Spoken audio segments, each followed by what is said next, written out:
আজকে আন্তর্জাতিক যুব দিবস উপলক্ষে এই বিশাল আয়োজনের জন্য আমি প্রথমে ধন্যবাদ জানাই বাংলাদেশ জাতীয়তাবাদী ছাত্র দল, বাংলাদেশ জাতীয়তাবাদী যুব দল এবং বাংলাদেশ জাতীয়তাবাদী স্বেচ্ছাসেবক দলদেরকে, তাদের সকল নেতৃবৃন্দকে। এবং আজকের প্রধান অতিথি বাংলাদেশ জাতীয়তাবাদী দলের ভারপ্রাপ্ত চেয়ারম্যান জনাব তারেক রহমান এবং আজকের বিশেষ অতিথি বাংলাদেশ জাতীয়তাবাদী দলের মাননীয় মহাসচিব মির্জা ফখরুল ইসলাম আলমগীর, ওনাদেরকে সহ মঞ্চে উপবিষ্ট সবাই যারা আছেন, আপনার সামনে যারা আছেন, সবাইকে সালাম ও শুভেচ্ছা জানিয়ে আমার বক্তব্য শুরু করছি। আজকে যুব দিবস নিয়ে যেহেতু আলোচনা এবং আমাদের দেশ তারুণ্যের দেশ, সামনে একটা নির্বাচন আসছে, এই নির্বাচনে 50% বেশি ভোটাররা যুবক, তারা অনূর্ধ্ব 35। তো যুবকদের জন্য আমরা কি করছি, যুবকদের জন্য আমরা কি করব, বাংলাদেশ জাতীয়তাবাদী দল কি করবে, আমরা যুগপৎ আন্দোলনে যারা ছিলাম একত্রে আছি, আমরা তাদেরকে কি প্রমিস দিচ্ছি, এগুলো নিয়ে বেশ কিছু আলোচনা হয়েছে। ঠিক আমার আগে মাহাদি অনেক লম্বা আলোচনা করেছে, শিক্ষা খাত নিয়ে, কর্মক্ষেত্র তৈরি করার খাত নিয়ে অনেক আলোচনা হয়েছে। আমি ছোটখাটো দু একটা কথা এডিশনালি ওই জায়গাটায় যাওয়ার আগে বলতে চাই। খুবই ত্যাগী এবং বিচক্ষণ একজন সংবাদকর্মী মুক্তাদির রোমিও এখানে কয়েকটা কথা বলেছেন, অত্যন্ত বাস্তবিক কথা বলেছেন।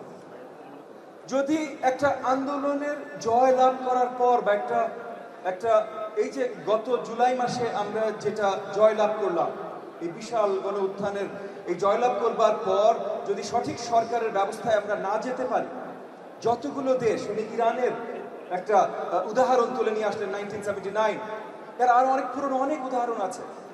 ফ্রান্সে ফ্রেঞ্চ রেভলিউশনের পর যখন সঠিকভাবে সরকার আসতে পারে নাই, তখন এক্সট্রিম ডানপন্থীরা থার্মোডরিয়ান রিয়াকশন করে তারা জ্যাকোবিন সরকার তৈরি করে। রাশিয়াতে 1917 সালে ফেব্রুয়ারি আন্দোলনের পর যখন সঠিকভাবে একটা সরকার বসানো যায় নাই, তখন এক্সট্রিম ডানপন্থীরা বলশেভিকরা অক্টোবরে নতুন রেভলিউশন করা সরকার গঠন করে। আমরা কোন এক্সট্রিম ডানপন্থীদের এই দেশে সরকার গঠন করতে দিতে পারি না। আমরা সবাই গত 15, 16, 17 বছর এত ত্যাগ স্বীকার করে, জান বাজি রেখে, নিজেদের সহকর্মীদের জীবন ত্যাগ দেখে আমরা এত কিছু করি নাই যে সামনে থেকে মাঝখান থেকে এক্সট্রিম ডানপন্থীরা বাংলাদেশকে চুরি করে নিয়ে যাবে। এইটা আমরা হতে দিতে পারি না। এবং মুক্তাদির রোমিও সঠিক কথা বলেছেন। পাগড়ি পরা কিছু চিন্তক আছেন বা একজন চিন্তক আছেন, ওনার লোকজন অনেক জায়গায় ছড়িয়ে গেছে, অন্তর্বর্তীকালীন সরকারে ছড়িয়ে গেছে।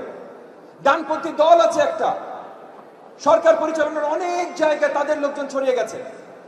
আমরা গণতন্ত্র নিয়ে চিন্তা করছিলাম, আমরা দেশ, জাতি এবং জনগণ নিয়ে চিন্তা করছিলাম, দুষ্ট চিন্তা আমরা করি নাই, তাই আমাদের লোকজন ওই জায়গায় বসাইতে পারি নাই। কিন্তু তার মানে যেই আন্দোলনে আমরা নেমেছিলাম সেই আন্দোলন এখনো শেষ হয় নাই। তার মানে আন্দোলন এখনো চলছে। যতক্ষণ পর্যন্ত ফেব্রুয়ারির নির্বাচন আমরা না পাবো, ততক্ষণ পর্যন্ত আন্দোলন আমাদের চালায় যেতে হবে। আমি অল্প দুই একটা জিনিস নিয়ে বলতে চাই।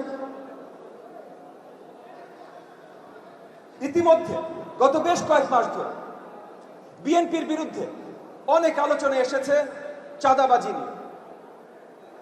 কত হাজার নেতা কর্মীদের দল থেকে বহিষ্কার করা হয়েছে, সেটা সংখ্যা আমার থেকে আপনারা অনেক বেশি ভালো জানেন। সোশ্যাল মিডিয়াতে আমরা দেখছি অন্য রাজনৈতিক দল বা অন্যরা আলোচনা তুলছে যে বিএনপির এত নেতা কর্মী চাঁদাবাজি করে। এইটা যে ভুল ন্যারেটিভ, এটা পরিষ্কার করে সবাইকে দেখাই দিতে হবে। গণমাধ্যমের আমাদের ভাইয়েরা যারা আছেন তাদেরকেও বলছি, আজকে আমাদের জাতীয়তাবাদী ভাইয়ের বোনেরা যারা আছেন তাদেরকেও বলছি, কারণ এটা পরিষ্কার প্রমাণ যে বিএনপি একমাত্র দল যে চাঁদাবাজি বন্ধ করার জন্য কাজ করছে। অন্য কোন দলে কোনদিনও শুনেছেন চাঁদাবাজি ধরা পড়েছে বলে তারা দল থেকে বহিষ্কার করেছে?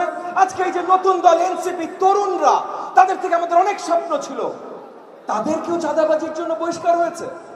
আরে তাদের কথা তো বাদ দেন, অন্তর্বর্তীকালীন প্রথম সংস্কার কারা দিল ভাই? কারা নিয়ে আসলো? বিএনপি নিয়ে আসলো, আমরা নিয়ে আসলাম। তাহলে যারা প্রথম সংস্কার নিয়ে আসলাম, তাদেরকে যদি এখন সংস্কার বিরোধী বলা হয়, তাহলে সেটার বিরুদ্ধে আওয়াজ তুলতে হবে না? কারণ যারা বলছে সংস্কার আমরা আগে চাই না, আমরা শুধু নির্বাচন চাই। তাদেরকে একটু মনে করিয়ে দেন ভাই, গত 6 বছরের সরকারে সিলেটের সব সাদা পাথর উধাও হয়ে গেছে, কেউ থামাইতে পারে নাই। গত 6 মাসের সরকারে সব জায়গায় করাপশন ছড়িয়ে গেছে, কেউ থামাইতে পারে নাই। গত 12 মাসের সরকারে আইন শৃঙ্খলা কোনো জায়গায় ফেরত আনা যায় না। একটা কারণ আছে ভাই, আমরা নির্বাচন চাই। দেশকে, জনগণকে সঠিক পথে নিয়ে যাওয়ার জন্য নির্বাচনের অন্য কোনো অল্টারনেটিভ নাই, কখনো ছিল না, আগামীতেও কখনো আসবে না। তার জন্য আমরা নির্বাচন চাই। এই ন্যারেটিভটা আপনাদের সবার কাছ থেকে শক্তভাবে আসা অত্যন্ত গুরুত্বপূর্ণ, এবং একই সাথে আমার গণমাধ্যমের ভাই বোনদের আবার আবেদন জানাচ্ছি, আপনাদের কাছ থেকে আসা গুরুত্বপূর্ণ। আমরা নির্বাচন ভাই ক্ষমতায় যাওয়ার জন্য চাই না তো। আপনারাই বলছেন নির্বাচনের বিএনপি ক্ষমতায় যাবে। গত অনেক বছর কোনো নির্বাচন হয় নাই তো, তাহলে কে ক্ষমতায় যাবে? জনগণের উপরে ছেড়ে দেন না, কিন্তু জনগণের উপরে ছাড়েন। জনগণকে তাদের মূল্যবান ভোটটা দিতে দেন, এটা থামাইতে চেষ্টা করেন না। তার জন্য বলছি আমাদের আন্দোলন এখনো শেষ হয় না। আমি আমার আলোচনা লম্বা করব না। আমি শরীফুল ইসলাম খান ভাইয়ের কবিতা শুনে অনেক ইন্সপায়ার্ড হয়ে গেছিলাম, মনে করেছিলাম কবিতা বলবো, বাট আমি আর কবিতার মধ্যে নাই আজকে। কিন্তু একটা জিনিস আমাদের সকলের মনে রাখতে হবে, আগামী নির্বাচন যদিও সরকারের পক্ষ থেকে অ্যানাউন্সমেন্ট চলে এসেছে, অনেক জায়গায় অনেক শক্তি, এবং মাননীয় চেয়ারম্যান মহোদয়, আপনাদের চেয়ারম্যান মহোদয় এই কথাটা কয়েকবার তার অনেক বক্তব্যে বলেছেন, অনেক অদৃশ্য শক্তি অনেক জায়গা থেকে তাদের শক্ত প্রচেষ্টা আছে আগামী নির্বাচন যেন বাংলাদেশের জনগণ সঠিকভাবে সঠিক সময় না পায়। এই জায়গায় আমাদের সারাক্ষণ বিচক্ষণ থাকতে হবে। আমাদের ওই যে মুক্তাদির রোমিও বলে গেল মাঠে থাকার কথা, আমাদের মাঠে থাকতে হবে। আগামী নির্বাচন যেন এই ফেব্রুয়ারি যে তারিখটা ঘোষণা হয়েছে, এইটা যেন আমাদের সামনে থেকে কেউ সরাই দিয়ে নিয়ে যাইতে না পারে। কোনো ধরনের জাদু টোনা যেন আর যেখানে হোক না কেন এইখানে যেন হইতে না পারে, এইটা আমাদের সকলকে একসাথে নিশ্চিত করতে হবে। জি, আমি এটা বলে আমার বক্তব্য শেষ করছি। একই সাথে আপনাদের সকলকে ধন্যবাদ জানিয়ে মহাসচিব মহোদয় মির্জা ফখরুল ইসলাম আলমগীর এবং মাননীয় চেয়ারম্যান মহোদয় জনাব তারেক রহমানকে ধন্যবাদ জানিয়ে আমার বক্তব্য শেষ করছি। আপনাদের সকলকে অসংখ্য ধন্যবাদ।